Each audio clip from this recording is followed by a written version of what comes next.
Penyidikan kasus dugaan penyimpangan tata kelola program MBG masih terus mengungkapkan temuan baru.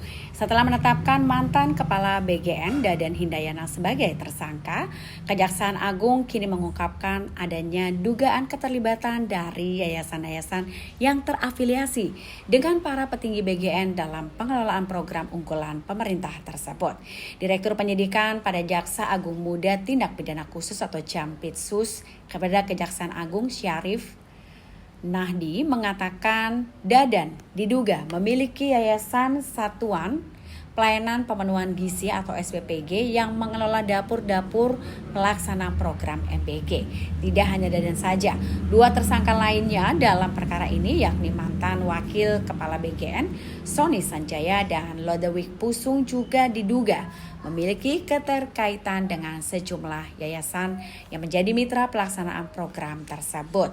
Menurut Syarif, hasil penyidikan sementara menunjukkan yayasan-yayasan yang ditunjuk sebagai mitra SPPG seharusnya tidak memenuhi persyaratan untuk mengikuti program. Namun yayasan itu tetap dapat lolos dan memperoleh penugasan setelah adanya dugaan pengaturan dalam proses verifikasi pada portal mitra BGN. Temuan itu menjadi salah satu fokus utama penyidik karena membuka dugaan adanya konflik kepentingan dalam pelaksanaan program MBG yang selama ini digadang-gadang sebagai program strategis nasional untuk meningkatkan kualitas gizi masyarakat. Selain itu, Kejaksaan Agung juga menduga yayasan-yayasan memiliki hubungan dengan Dadan, Sony, dan Lodewijk memperoleh keuntungan finansial dalam jumlah yang tidak kecil. Jumlah tersebut sangat besar berdasarkan hasil penyidikan awal. Insentif yang diterima jaringan yayasan tersebut disebut mencapai miliaran rupiah pada setiap harinya.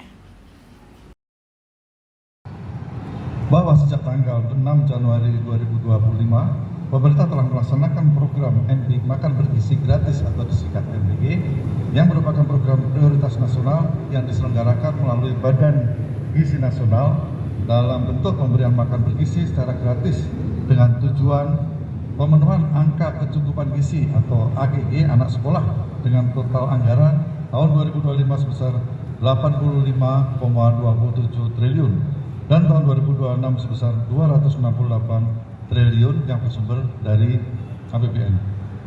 Bahwa program MBG tersebut seharusnya dikelola oleh yayasan-yayasan pada setiap sekolah.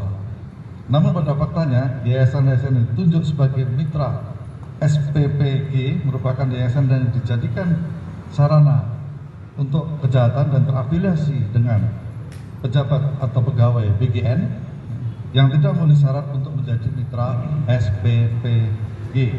Namun tetap ditunjuk dengan cara dilakukan pengaturan verifikasi pada portal mitra BGN dengan adanya atensi dari tersangka.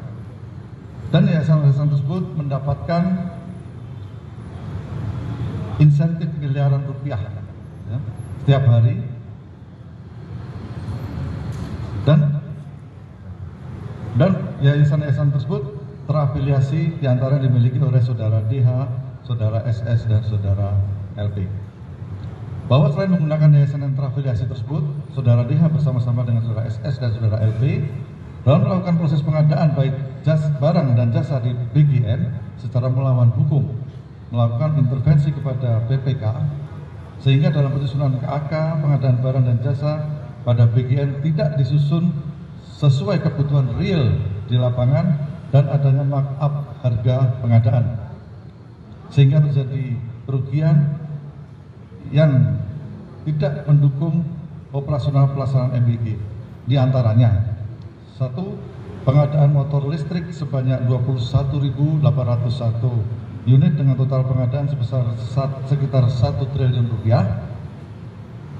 Pengadaan 32.000 pasang sepatu yang tidak sesuai ketentuan dan adanya markup. Pengadaan tablet sebanyak 31.000 sekian yang tidak sesuai ketentuan dan adanya markup. Dan pengadaan televisi 75 inch sebanyak 5.400 unit yang tidak sesuai ketentuan dengan adanya markup harga. Bahwa terhadap perkara tersebut telah mengakibatkan kerugian keuangan negara.